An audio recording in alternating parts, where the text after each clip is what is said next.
Hey everyone, welcome back. We are just waiting on the rest of the videos, but we are about to get underway with puCK versus Kelazhur. Kelazhur, choose the fourth map. Do it. Okay, well that's what we're waiting on, so thanks for watching those ads. First map is going to be Ruins of Endion, then Frozen and King Sejong. And then they're still waiting on everything else. Yeah, and sorry for the awkward silence. I was talking with Jesse about some stuff, specifically dates and times going forward. I'm not sure if this is something to announce or not, so I just know that at the moment this is a thought. But he wants to do some cool, like, interactive bracket prediction stuff. So hopefully that'll be something really cool that we can show for, like, at least round of 16, if not round of 8, if not playoff finals, whatever. Mm-hmm. Cool. I know we set up the potential sponsor show match too. We're hoping to do that. Yeah, so we're aiming to do Jesse versus Jansoon on July 1st, but we're really trying to hone in on time before we publicly state anything, because Jesse being Canadian like myself wants to do stuff for Canada today, and Jansoon has work limitations early on in the day, so we're having some struggles finding times that work out for everybody, but.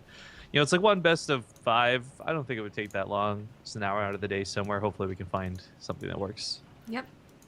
Well, they're just about ready to go. Ruins, Frozen, King Sejong, Dusk, Frost. Just need Kel's approval to go ahead.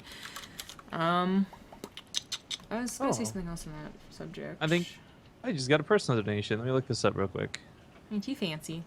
I am. I feel swell. It's probably going to be something making fun of my lack of beard, so, you know... Probably. 1 second. Everything here's so slow today. Oh, bets didn't get paid. I gotta do that still. Mods. Please. Alright, you hear the countdown. You're getting the game. Okay. It's going to be the first game. So Hydro won. That was kind of, I think, to be expected. And yeah, I got $10, but it's from CPP Maniacs. Says, Riff, I love you. And we say you look great shaved. But please grow some facial hair again soon. Okay. What do you know? Shots at the beard. I like having a beard. I really do. Quite a bit. The problem is, like, for those who've had beards, you know how bad split ends are. And I can't just have, like, a chunk of my beard missing. Like, I can't just shave off, like, the bottom right corner of my chin, unfortunately. Well, can't you get it trimmed? Doesn't that get rid of it? It would if it didn't go all the way down to the roots. Oh, I always thought that, like, split hairs, you just get a trim and then... But I don't know how beards work. I guess that's split ends versus split hairs. But anyway, irrelevant to this, because you guys are watching the Ting Open. It's Season 2, baby, and we're able to make this possible thanks to you guys. Jesse, unfortunately, didn't have updated information today, but tomorrow at the office, he'll look into it and see what numbers we're at. Just so everybody is fully aware, if we can get 40 people signed up using Ting or using their shop, basically go to bttv.ting.com and using some sort of service from Ting, they will give us a Season 3, and ideally a Season 4 and 5, and so forth and so forth. So if you guys live in the United States, it's your duty to save esports. I say kind of sarcastically, but it's a brand new best of 5. And spawning here on the bottom left side of the map, we got the blue Terran player, Root Gaming's Kelazhur. Going for that second gas right early. In the bottom right, as the red Protoss, he's puCK. All right, so I'm actually favoring puCK a lot right now. Protoss is looking strong in this matchup. I know yesterday Kelazhur actually had to drop out of the Corsair Cup, or excuse me, the Alima League, because he was feeling ill. And just, again, the matchup being what it is, I'm not crying balance imba, but there is some slight favoritism to Protoss. Just, it's a statistic, guys. Get over it. And I think puCK is good enough that whether it's Disruptor drops or Adept all-ins, this should be a good series for him. Yeah. It's already starting off a bit with the aggression, you know, and puCK did scout it, which is always nice. You know, I think Protosses who don't scout these days are just asking for trouble with a one-base build, because one-base builds are still common enough to worry about, especially in a best of 5 where you really gotta try and change things up from game to game. So always like starting off aggressive, and that's exactly what Kelazhur did. Even if it's scouted with the double gas guys, or you don't really know exactly what 1-1-1 they're doing. You know, for instance, Kelazhur's not even really mining all of the second gas, so just a Widow Mine drop for now. It's not going to be any, like, Hellions partnered up with this, you know, from a reactor, and puCK doesn't actually know that, so he's going to have to try and just have the units in correct position. Basically, as long as you have units in general, you're already, like, kind of good to go. Don't go for, like, an early third base. But, like, if this was, like, a Ghost Rush, that's a little more complicated. But, of course, not many people Ghost Rush, so... What are those Marines doing? I guess just poking out. Real quick, thanks to Kitty the Neko, by the way. He's been doing some giveaways today, which is pretty cool in chat. So if you guys got a key, congratulations. And if you didn't, good luck next time. Currently, he's going to go stream, so a little bit of a shout out to him. Maybe check out his channel, guys. Yeah. We do have 2 Hellions, I think, probably popping out here. Yeah, but not reactored. So they are going to get into that natural, probably. But the amount of damage they can do... Hopefully minimal for puCK's sake. But even if they bring the units to the natural instead of the main, that's already potentially a lot of damage. Like, one way or another, Kelazhur's going to try and get a couple of probe kills. Already sending the medevac over, though. I'm going to check. I mean, there's no way that the Protoss got the Zelnaga right by now, but... actually goes for a bit of diagonal, and is actually maybe going to hit the front a bit harder than trying to attack both at once. Just flies right over the Stalkers. Gonna try and get that Wood of Mine to pop one of them off. Doesn't really work out that way. But now it's gonna get in the mineral line. Oh, okay, get the Stalker. Well, getting a Stalker is really not that bad. Even getting the Mothership Core would have been pretty good if the Marines be able to snipe it. Getting the probes that are all stocked up would have been good too. Point is, this is already doing some nice damage. 7 probes down. Stalker's pretty low now. This was certainly alarming, to say the least. The overcharge helps hold on to this. Of course, a couple Stalkers dancing around best they can, but with the Observer coming out, that Wood Mine shouldn't be too much of a problem. And 7 workers lost for puCK is not the end of the world, but not a great start to take any damage whatsoever from a push like that out of Kelazhur. Yeah. Actually, Kelazhur going quite greedy behind this. Goes for triple CC, one right after the other. I mean, if he can break down the rocks, or if he just assumes puCK's also going to play a bit of a longer game, then... you know, that's more power to him. Liberated a nice mining a little bit, but that was actually a very quick reaction by puCK. Sending down the Hellion would have been potentially a lot of splash damage. Obviously needs quite a few hits to actually kill the probes. But this medevac being alive means that Kelazhur has, you know, potential to always do something. Or even get a little bit of scouting. You know, leave a Marine on the 3rd base, make sure puCK even goes for it. Because right now puCK actually prioritizes a bit of tech first. So Blink is now started up. That's not such a bad thing. You give a random player Blink, you're kind of like, okay, what can you really do with this? You give a player like puCK Blink, his micro has been so on point for so long. Put a Warp Prism on top of that, like, you'll never catch those Stalkers. It'll be worse than the current mutation. War as hell. Wasn't even that hard, man. But it was so annoying. You have Liberators that would blink out of position, but their targeting circles would stay there. You're like, how do I catch these damn things? That was the worst thing about it. Yeah. Thank you to Hazabue for the 5-month resub. And he says, hi, hi, hi, hi, hi, hi, hi, hi. I love this new Twitch resub feature.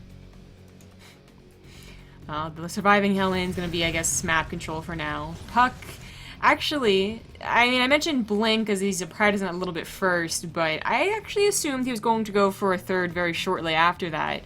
No, he prioritizes more tech and is going for a Robotics Bay and a Warp Prism. So, does Rupture drops anyone?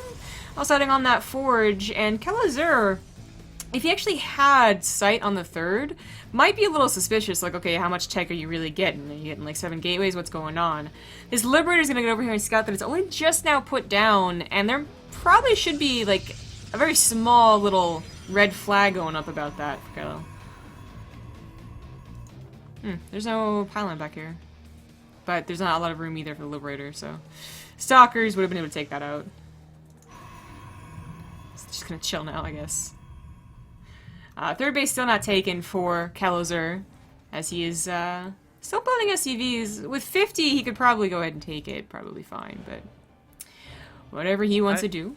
I love Disruptor drops out of puCK. I'm just going to say that real quick. Like, whether it's effective or not, in your point of view as a strategy, I just feel like this is a guy who makes it work all the time, always. I mean, if you guys recall, he was doing Colossus drops versus Bomber back in the day. That Frozen, Polar Night game was so funny to cast, but this is something where Disruptors aren't necessarily meant to get 1,000,000 worker kills. If you get them, there's the possibility of it, and that's cool, but the biggest aspect of this, it really does keep Kelazhur at home.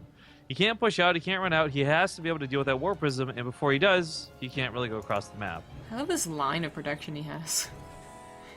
I like his SimCity-o. I actually don't. Can you imagine? Yeah, but if you're on the wrong side of it and depths are warped in, like to that mineral line, good luck getting to it. Not a bad hit over there. It's all the mules. Yeah. Ooh, that actually really stings. If the missile turret wasn't there, I actually think it'd be in a space. But he put the missile turret in like the one gap. Is the other gap over here? Yeah, that's what I'm saying. Like this is like a full straight up wall off, so you're gonna have to run all the way around instead of running through. This is like the idea if you want to lift your command center to get your units through it to fight, I mean, right? okay, actually, thinking on it, if it is an adept all in and they're all stuck on the other side, I wouldn't mind that much. Like my reactors going down is better than my army being attacked. No, I was thinking. I mean, adepts are on the left side, the marines are on the right side. Oh, why would your brains ever be on the right side? Well, I guess if they're chasing a warp prism. I see your point. We had a liberator in the right side. I think it was just kind of harassing that third base. We got like 4 or 5 probe kills. Nothing too crazy, but he does pull back off of it. Shamalia hits us up with a 5-month resub as well. Thank you kindly for that. The disruptor shenanigans are still available, but Kelazhur's moving out, and unfortunately, puCK, even though he has the watchtower, doesn't see this coming. The observer might have seen a suspicious movement of medevacs, but of course that's Zalaga does see the medevacs going into the main now, and his units are all in position, including a couple of disruptors. So I don't think Kelazhur can actually do this. Oh god, mistakes were made. Oh, how did not a single medevac go down? Because there were no Templar to easily feedback. Oh dear god, he is so lucky right there. Yeah, I mean, that's at least 2 medevacs that probably should have died through that. I'm not even going to say all 3, but at least 2 should have died. Second Robo is finishing up. We're going to start seeing that double disruptor production. That's going to be really nice to have. I like Kelazhur. I respect Kelazhur, and I think he's a fantastic player, but there are so few Terran players that can split well versus disruptors. And I say this very, very sternly when it's like, Holt seems to be the only one we cast that looks to have that figured out. So I'm a little bit worried for him going forward.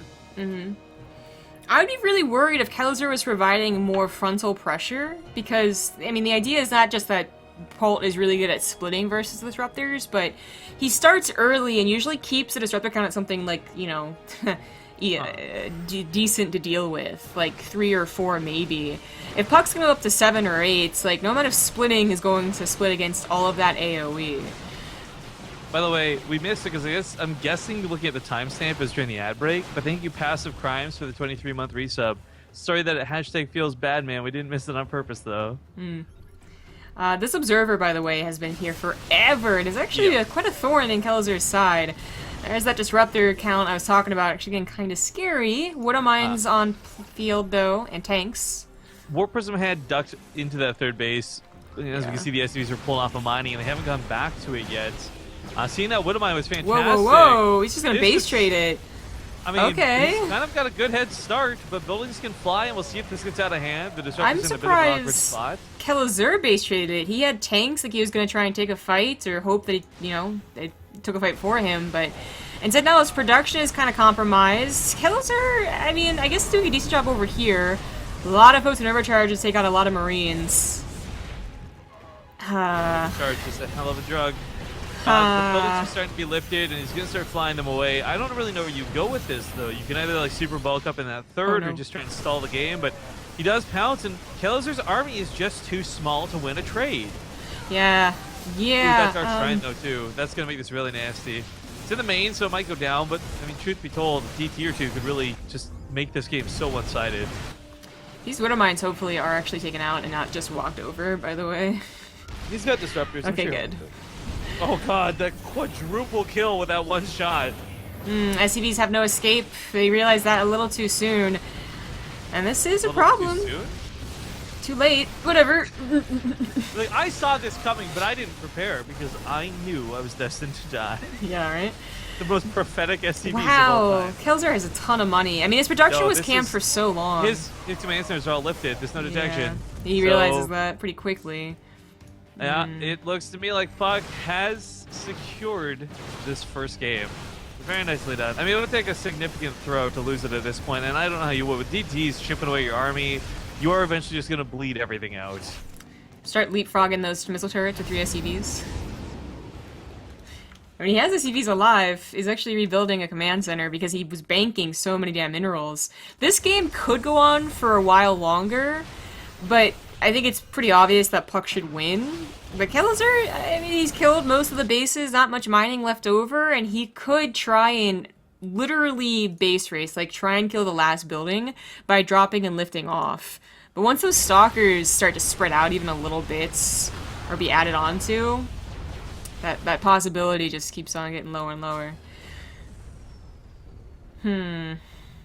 Warpin's gonna find that brand new, well, the DT dot finds it first. Okay. Nope, that's not gonna work. And that's the only oh, no. Run, buddy! Well, Run! pepperoni! No! It's gonna stop! Oh, Jesus. Okay, well, there's no hope now. Hope is gone. Hope is dead. Yeah, all man. is lost, and If nothing. Kelazhur... The light is gone. I guess I can see his logic. I mean, Stalker Disruptor... It's not a very, like... The Disruptors are obviously the problem here. He could actually kill all the Blink Stalkers without those, but... I guess I'm a little surprised he doesn't try and just snipe off buildings knowing the Blink Stalkers are away. A couple cannons, though. Zombie grub. What a novel idea. Okay, my bad. I mean, he's gonna try and kill the Disruptors and then get on top of the Blink Stalkers, and then his medevac drops will have, you know, nothing to really do about it, but... The problem with this is, like, well, puCK might only have 12 workers. He's still mining. He's still able to recover, and that's where this game gets so nasty. Not to mention more DTs that are in play, and no detection for said DTs in play. There's one missile turret. Where's that missile turret at? It's in the third base mineral line. So, yeah, unless the fight goes down up here... Fezzik hitting us up with a 10-month resub with a message, thanks for getting me through my work today. Aw, man. Glad to help. Glad you're tuning in, and glad to hear you're done with work. Yeah, you're welcome. Oh, God. Yeah, you're welcome. That was all us. It was. I didn't realize the upgrades are so good for Kelazhur. Does not matter, though. Disruptors don't need it. DTs don't need him. He could be on 5-5. You can't see what he's fighting. Oh, come on now. 5-5 would kill buildings pretty quickly. It would, but not DTs. And DTs. The point is, though, is that with his pickup ability, he could just run away from DTs. But once the Blink Stalkers catch up to him, he can't. If he catches the Blink Stalkers, like, this far away from the Disruptors, for instance, and he picks them off, he could try. There are avenues, man. Why does Beastie Cutie have a Photon Overcharged Pylon as one of his emotes? That makes me sick to my stomach. Anti-shout out to Beastie Cutie in chat. Ugh. I think it's a great emote. But, you know, joking aside, congratulations, puCK. That's a very nice game one, and I think that, tactically speaking, the base trade aside, like, the DTs really lock that down. Good decision-making, good forward thinking. I think in most base trades, you panic, you just start going for everything you can, but puCK took a moment to sit back and be like, you know what would be great here? Units he can't see. Yeah. I really didn't like Kelazhur choosing the base trade, by the way. I really felt like he chose it more than puCK, even though puCK was the one that went into the natural. I can see why he would, though. I mean, you've got this army that just can't stand up to 5 or 6 disruptors, so he may have thought it was his only option. Maybe there was a better choice. Maybe there wasn't, but either way, game one goes to puCK. I think that fucking Observer was sniped. This game was a lot better. there's that too, but I mean, you're getting really grumpy about that now. I am. I think that if I was to watch that replay, there'd be so many moments where I'm like, oh, I understand a little bit more now. I remember like watching a replay, I was like, how does this guy know what I'm doing? Is he map hacking? He's just like burrowed lings everywhere. Whoopsie.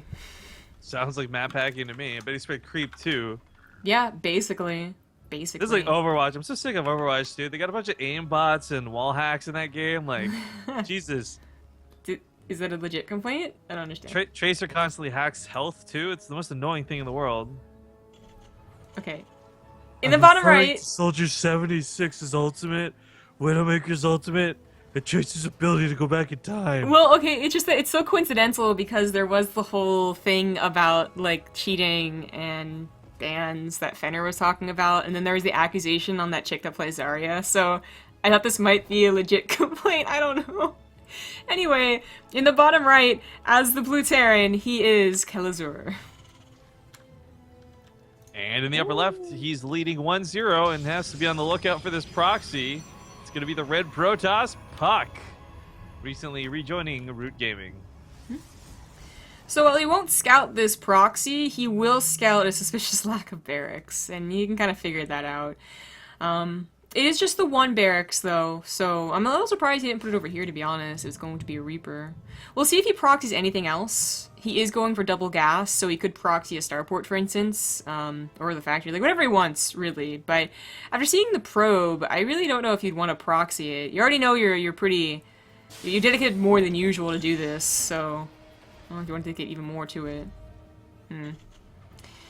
puCK, of course, because it was very fast, Scout was able to respond appropriately. Didn't already have like a Nexus on the way or something like that.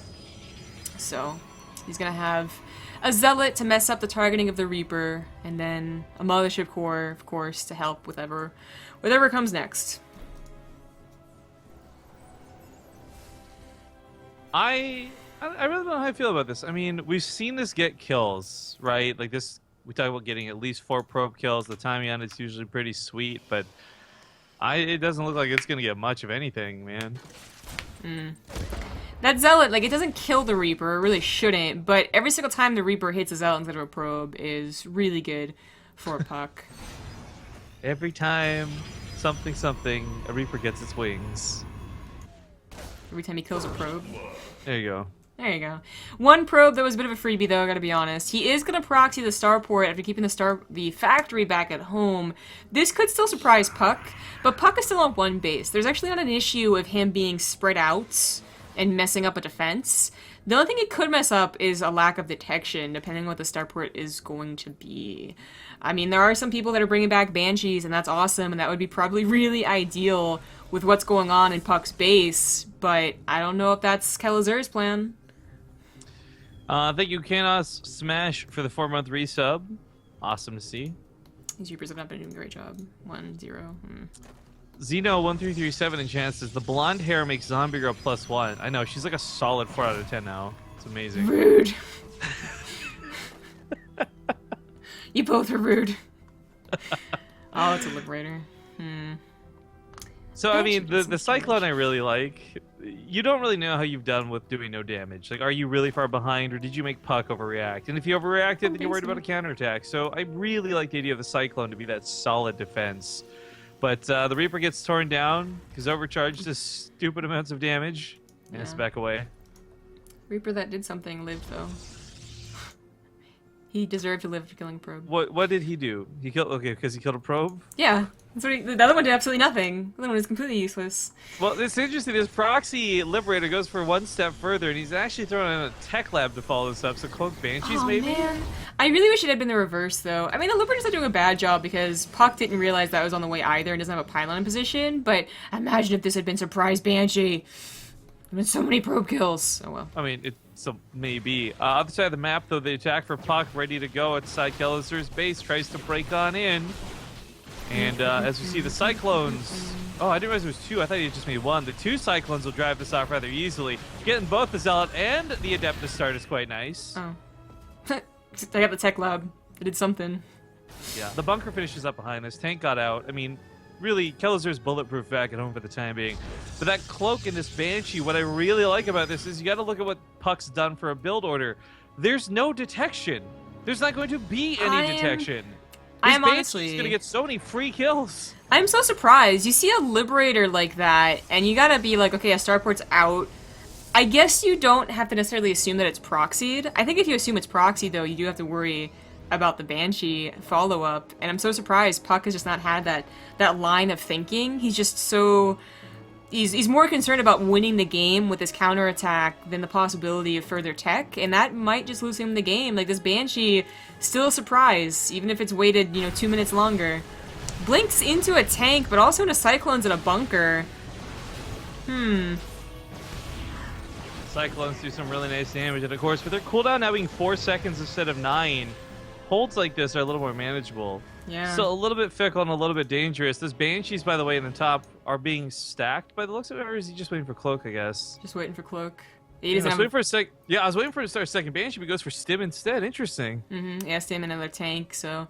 Yeah, he could have gone for a second Banshee, especially since the Liberator's gotten a bit of scouting. Doesn't quite see everything, I suppose, but... That should be... I don't know why that isn't sieged. There you go. Blink Stalkers once again attack the front, kill the tech lab once again, but the tank is already out, and this time even further back, so blinking on top, it's not going to work, and I really feel like Kelazhur is the one that's going to win this game. It's a very funky game for both players being on one base for so long, but here comes that Banshee, and there's no detection. Yeah, what are you going to do? Put it overcharge all you want. Haha. Nah, Kelazhur's probably feeling really good about that Banshee choice right now. Stim denied, pretty good, that's alright, but... Now Stalker's kind of trapped. This is messy, but he's taking losses elsewhere. I think puCK realized the problem with no cloak, and he's gonna be the one to tap out, and I don't blame him. That Banshee went nuts. It did. Very interesting game. Yeah, this ties it up 1-1. Of course, we're going to go to a small commercial break, though, guys. Just 2 minutes, we'll get into this next game. Again, if there's any audio problems, everyone seems to say it's good, so I'm not going to pretend like there is. But if there's audio problems or if anything's done a little bit different, Zombie's the one streaming today because I'm having troubles connecting to Twitch. So let us know feedback in chat so we can make sure to adjust things on the fly and as we go. But sit tight, 2 minutes, game 3 when we return. Hey everyone, thanks for watching those ads. We are already into game number 3. Score tied now at 1-1. In the bottom right, as the Red Terran, he's Roots Kelazhur. And of course, in the upper left, it's going to be the blue Protoss puCK. Now, some points on that last game that I find particularly interesting is not even so much the proxy aspect of what won that game, but just how unprepared puCK was. Because even if you are going for a blink all-in, which, let's be honest, happens fairly frequently, nowadays we're seeing it paired up, not with a mothership core for high ground vision, but usually at least an observer. So to have no robo in his build at all for detection, I mean, let's be honest, that's why he lost, is such a rare thing to actually see happen. Yeah, it is. Other Protosses, other games that puCK has played was the same thing. He probably goes for a Nexus and defensive, you know, structures and a warp, or not a warp, some robo, and gets an observer, if not immediately, in enough time not to straight up lose the game. But he thought he saw an opportunity to counter the Blink Stalker all in, and I think that would have worked had it not been for, well, Kelazhur's prediction, first of all. Like, the Cyclones and their recent fix really helped. I actually was having trouble thinking about a situation where the Cyclones would be like, oh my god, so good again, but that was one of them, for sure, with the fix. And then the bunker with the tank was just perfect anti-Blink Stalker defense, so that was just really nicely done by Kelazhur. And puCK, I feel like he could almost... I feel like he should be able to just be like, oh, that was one of those games, you know? I still look really good in the last game. But puCK is a player that sometimes gets affected by his losses, so we'll see. Yeah, I really like puCK, but there are a lot of times where you sit there and go like, you roll your eyes because you're like, dude, why are you letting this get to you? You're better than this, right? But it's early on, and like the first loss of the day, I really don't think will mean too much to him. This counter proxy that he's setting up is going to be interesting. I am intrigued whether this will be the Stargate or the Robo. We've actually been seeing more and more Robos on the rise. I think Immortals are just like surprisingly great, but Stargates are the classic, and looks like it is going to be the Stargate. It's an Ursa deck. And an Ursa deck family. Aw. Okay, yeah, Stargate, so Kelazhur might be able to think that something is up here with this Reaper Scouts and just look a little bit too suspicious, and as such should at least put the Widow Mine in a very defensive location, maybe not send SCVs to your natural so you only have to protect one location. Militia Core is about to pop and that pylon's done, and oh, that Reaper did not leave soon enough. Hate that feeling. You know it's on the way, and you just don't leave fast enough. Well, that kind of sucks. Hopefully the scouting he got, though, was enough to be like, let's see, 2 pylons, second one only just finishing up. Oh, real quick, by the way, we missed it because it happened to the break. Shoutouts to Gibby311 for the 17-month resub. It's one of my Summoner's War pals. So nice to see you come back once again, sir. Summoner's War. Hey, man, this guy helps me do raids. Whatever. He's awesome. I know. Him and PvT Wings. We're all addicted to the same crack cocaine on our mobile device. Sometimes Fear Dragon helps you press a button to automate everything. I know that too. What? Isn't that what you can do in Summoner's War? You can hit a button so that it just automatically fights for you? Oh, yeah, but no, what I had impressed was like summoning a thing like I get you to do sometimes. Oh, that's right. I believe in you guys having better luck than I do. I don't know why. It turns out to not be the case. Right? It looks, by the way, like Kelazhur did not know that a proxy was underfoot. I mean, he saw that the second pylon finished in the base a little suspiciously. Ooh, the one building. Another one building. But he might have just assumed that there was another pylon somewhere his Reaper did not scout, and that was just very unfortunate. So, didn't have a Widow Mine. Has a Cyclone, but that Oracle is actually pretty clever. It is moving away quick enough. So, 8 workers definitely worth for the proxy, and a second Oracle's on the way. The Cyclone will stay in position, but the Oracle could probably sack itself, kill enough SCVs to be worth it. If this one had energy, they could both take on the single Cyclone too. That's how silly Oracles are. Looks like he's gonna stay away though. I thought, I'm surprised this didn't get a little bit more damage done, by the way. Like, not that it was bad. 8 workers kills. That's really nice, but with how out of position he was and, building buildings the way it was. Here we go. Here's round 2 of some of this. Cyclone does get the last hit. Nicely done. I really did expect this to get a lot more. Now it's actually kind of important. puCK doesn't really look for worker kills so much as just use these for continual scouting / I guess detection if he needs it. Oh, that's a bold little Cyclone. You think you can? You think you can? I mean, you can really take on anything this early in the game as long as it's only 1 or 5 of them. And knowing that there's a proxy Stargate, there's not going to be 7 adepts waiting at home. He can get a lock onto any one of these adepts and get a kill. Yep. The high gun vision does screw that a little bit though. So. Is there any? I don't think there's any unit in the game that can out 1v1 a Cyclone. Not even a Broodlord.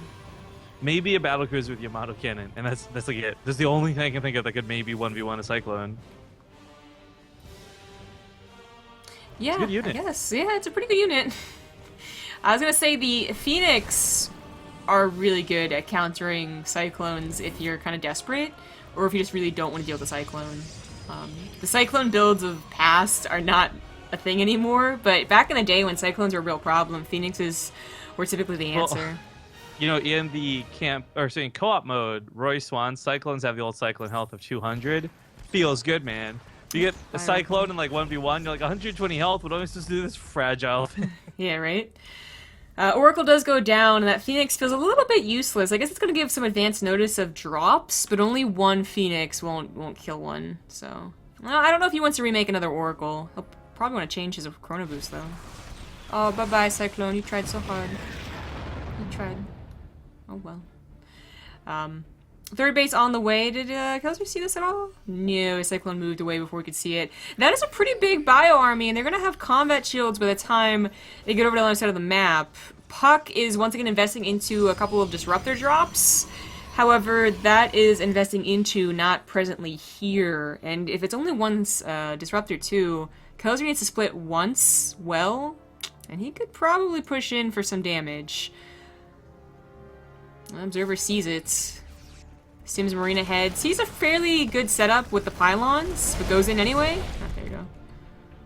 There you go. Go to the third now. Get the pylons. Get the mothership core. Even better. There you go. Now get the Nexus. This is a pretty nice attack out of Kelazhur, but let's not forget that the disruptors can ruin everything with one really good hit.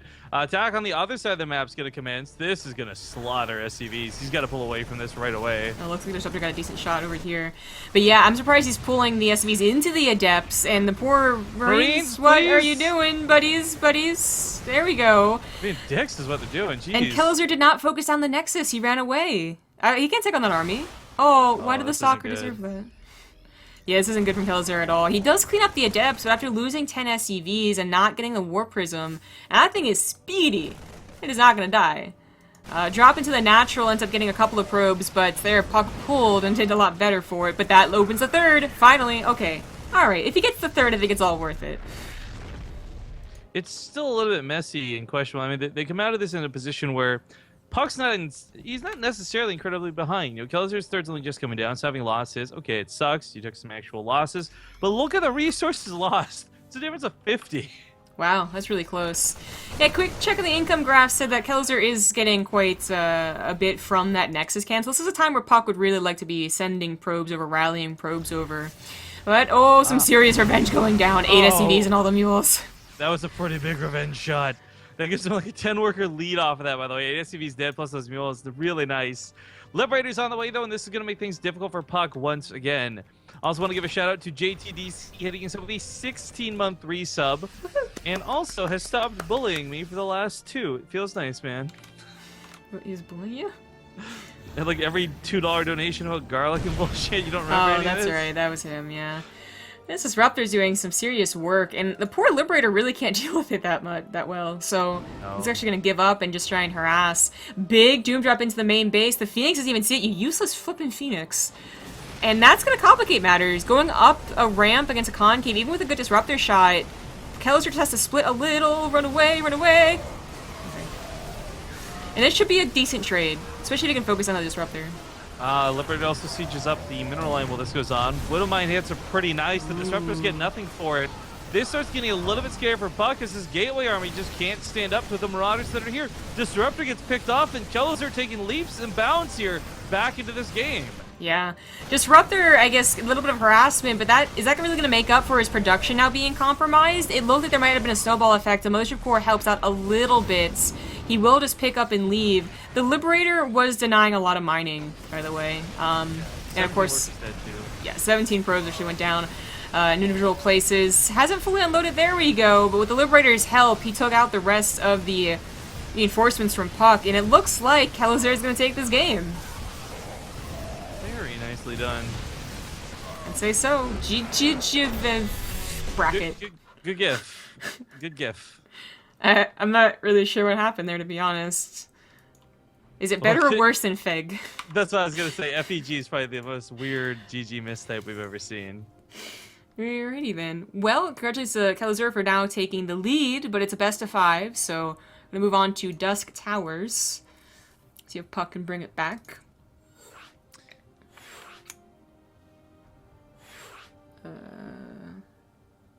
Okay. I was going to say that kind of highlighted the problem with any Disruptor build whatsoever. In that Ruins of Endion game, the Disruptor count, it was large by the time Kelazhur really could do anything about it, and drops didn't really affect puCK that hard.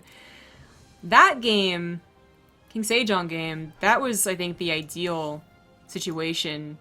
You know, maybe not without the Oracle kills, but still, with being able to keep the Disruptor count low, with the Doom drops really working out, third base getting sniped. That's what Terran wants to do, just be everywhere at once. Well, let me join your lobby here. Get to the next game pretty quick. Please do. Again, hope you guys are enjoying this. Thank you so much for your tuning in. 2,000 viewers around 4 o'clock in the afternoon is actually pretty nice, gotta say. But ready whenever they are. And they're ready. Okay, cool. So Dust Tower's loading up. This could be the end of the series if Kelazhur can win one more. I gotta say, though, if Kelazhur wins this one, okay, that's great for him, but a pretty big upset for me, personally. I was really expecting Hydra puCK to be that winner's match series, and by a large margin, no less. This is actually looking like it might not even go that direction at all at this rate. Well, we'll see what happens. Dusk Tower is usually a pretty good map for Protoss. In the top right, he's making it work. It's the blue Terran, Roots Kelazhur. Alright, and in the bottom left, it's going to be the red Protoss puCK. And again, if you guys are just kind of chilling in the stream, Ting Jesse still hanging out. If you got any questions about Ting, make sure to ask him. bttv.ting.com, also a website to look at while you're waiting. But, man, I want to talk about this. This has actually been something that goes... 3 years this has gone on, right? This whole issue of, like, people being upset the casters are biased versus not biased. Let me tell you, a non-biased caster, right? Someone who's completely objective and has, like, not even the slightest... like the 1% hint of like bias towards any of the races, that's gonna be a very fucking boring person to listen to. All right, you want casters that are gonna have a bias. You might not think you do, but let me tell you, you along with the rest of the world, it's been statistically proven you don't know what you want. And when you sit here and listen to a cast and say like, oh gosh, Zombie Orb and Rivka may or may not be cheering for that Terran, the reality is we're not. We're not cheering for anybody. We have no favorites. We might play Terran, but it doesn't mean we want every Terran to win. So again, I just bring this back. If you're listening to a cast and it has a bias to it, that is a good thing. If you're listening to a cast and it has no bias to it, why are you watching a stream that has 5 viewers on it? I'm also just confused to what we said that was so biased. We didn't, and that's why I'm bringing this up. It's so weird. It's like everyone has a different definition of professional as well. Another common complaint: this channel isn't professional or production quality or value. Like everyone has their own definition, and no one matches it. So it's just so grating on us after years and years and thousands of people like complaining or not complaining or liking it or disliking it. Like none of you are on the same page. So, yeah. Believe me when I say this doesn't come from a place of anger or even frustration. It's just like disappointment where like, you don't know what you want. Well, I actually agree. I feel like a lot of the complaints usually come from focusing on one player or another, which sometimes it does happen that if you know more about one player or know more about one race, you tend to focus more on describing what they're doing. But I usually feel it's more about who's being attacked and who's in control that you talk more about. So That's another point that kind of irritates me a little bit too on the side of things. Not something I'm going to passionately rant about here and now, but it's like, if all the action is going down on the Kelazhur side of the map, there will be, I guarantee you within chat logs, someone who says, why aren't we looking at puck space? It's like, because nobody cares what puck's doing at the moment. All the action is being warped into Kelazhur's base. Like, yeah. Yeah, that's the one that really gets me the most, I think. I mean, sometimes they'll be accurate. They'll be like, oh, great, I am focusing too much on what the Terran is doing because I know more about the Terran. But someone's just like, well, I don't know. He's the one that's being dropped. Like, what am I supposed to do? Anyway, yeah. So Dusk Towers is going to be probably a pretty passive map to start off with. puCK once again going for a Robo, but I mean, like, what else is new, right? Like, Robo is where they cancel eventually. Sorry, that whole rant came from me just wanting to remind everybody that it's 2-1 in the favor of Kelazhur, but saying favoring Kelazhur doesn't mean that I'm biased towards him at all. Well, this Reaper wanted to go scout for what is a very common location, I would say, for a proxy nowadays. Yeah, and I mean, that's the thing about puCK. I think that's a little bit tricky. He is a guy who has been, since forever, throwing proxies around the map. I mean, I do believe, we mentioned the Robo once upon a time. That was actually him back on, like, when King Sejong was originally in the map pool, when it was the current thing to do in HOTS. He would proxy like a Robo in the corner of the side of the map at the bottom left, and you'd be like, where is it? I don't know. Looking for puCK's proxies. This is something you just gotta get used to, I think, after playing him for years. I'm really curious as to what puCK's doing with the depths, by the way. He hasn't gotten much scouting, but he saw enough to know that it's like a command center following that. But he's been, like, shading them out, I guess, to catch the Reaper. Usually the Reaper does just chill over here. It could be clever, but Kelazhur is really just going all the way around the map. And is going to come back without puCK's units being in the correct position now. The depths have moved. Widowmine drop, by the way, going to the natural. The observer that he made is going off into the middle of the map. Reaper does get into the main base as well. This is some really nice double-pronged attack that's going to make puCK look one way and not this way, the most important way. Okay, he does split. One probe each. That was a pretty perfect split from puCK.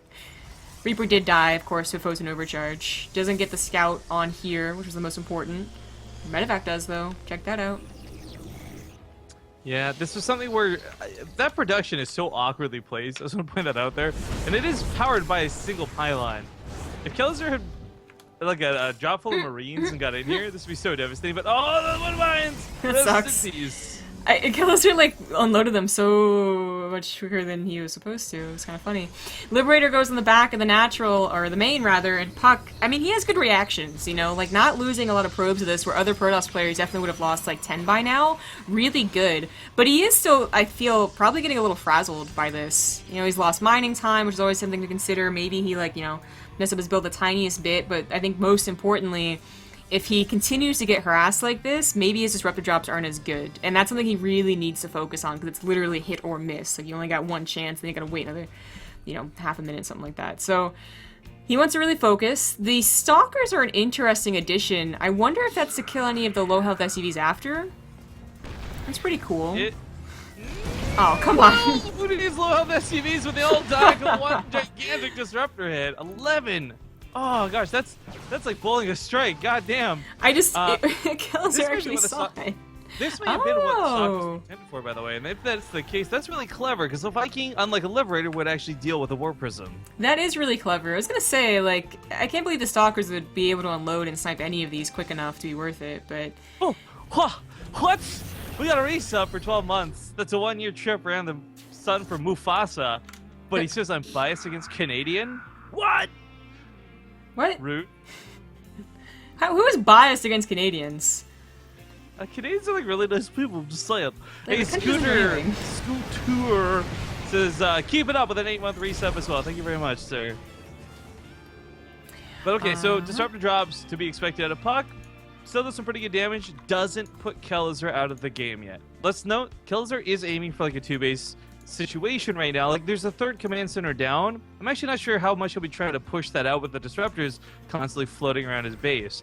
But the nice thing is Stim, Combat Shields +1, they're all in the way and close to finishing, well, close-ish to finishing, so they'll be able to deal with this War Prism and the shenanigans soon enough. puCK not paying attention for a second, loses a Stalker and I think 2 probes. Kind of sucks. Phoenix was specifically there, by the way, again, to stop something like that, and it failed. He actually died. What? spoiler alert from the campaign. Oh shit. So I'm guessing Zandra missed something with the observing. I did. I missed a disruptor drop. It seems it killed about like I guess 8 Marines. Shoot, was that a disruptor drop? I thought that was just a graveyard that got unearthed. Well, I'm wondering how the disruptor got up there. I guess he dropped over here and then just ran in, or over here and ran in. But I thought it was pretty covered. He had units dancing around all of the edges. He had a tank, obviously, to make the disruptor think twice, and the disruptor still got something done. All right, well, this is actually kind of amazing just how much he has gotten done. I just want to point out as well the resources lost really favoring puCK through all of this. But looks like the Fortress finally gets dealt with, and caster cursing just a little too soon. That brings up the resources lost to a little bit more of an even count. But this is where the game gets tough.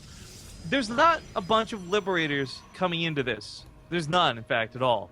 So he's going to have to dance around 4 disruptor shots. That's not something that's going to be easy to do. Mm-hmm. Oops, sorry, I meant to choose. Yeah, I mean, Liberators are on the way, and he'll definitely need those to deal with the ever-rising disruptor count. Oh, Jesus! There's a medevac as well. But he could also try and snipe, I suppose. With 4 disruptors, it's still something that, like, if you were really bold, you could try and go up against, like Pult, for instance, but it is quickly getting to that number of just no return without those Liberators to help out. And then if it does get to the super late game, Liberators or Disruptors, we're gonna have to, you know, see exactly how that plays out and who, if puCK actually plays the super late game with, like, Tempests. But he's pushing here. I didn't think he had that big of an army to push into. It's just a bit of a contain, I would say. Yeah, especially with the Liberators now. Well, Disruptors don't worry about Liberators. Actually, army, please. This is kind of funny to consider. Like, between Disruptor shots and the Adept Shades, Liberators actually aren't that big of a threat. Obviously, if you're taking a direct fight, yes, they will be, but this is something that could have been... You could have completely circumvented the defense. 4 medevacs off to the side is certainly scary. Yeah. puCK doesn't know about this, but he's got to be one... Like, he sees the top of this ramp and sees that there's not a lot here. That's got to raise some flags. You think it would, but like I really like that Kelazhur got the missile turret, the missile turret to get the observer and the scan. So I think puCK would just assume that the army was like back here, you know, kept farthest away possible so they don't accidentally AI into the disruptors. I do think his probe saw this, but he didn't see it. So it just fully unloads into that third base, and the attack goes underway elsewhere. Disruptors just go down. They don't kill any bio. Did he like move command? I think he did. Oh my good god. Oh my god. Kelazhur, ladies and gentlemen, will take a 3-1 and go on to that winner's match where he'll be the one to fight against Hydra. Yeah, he will. Oh my goodness. Oh my god. Okay, so for those who don't know the format of our group stages, we do the losers match first before the winners match. So it's going to be Jon Snow versus puCK, ZVP coming up next. After that will be Kelazhur versus Hydra, TVZ, and then of course the finals of the group after that. So crazy stuff, crazy stuff. Best of 5 on the way. They're going to do vetoes. We got to get some words out from our sponsors. Which ad are we going to play? The one about the rates, the coverage, the devices? I did rates, so let's go for coverage.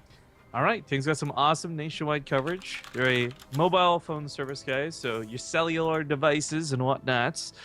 Make sure to just learn about them over on bttv.ting.com. Claim that $25 in credit, and we'll see you guys in a few minutes.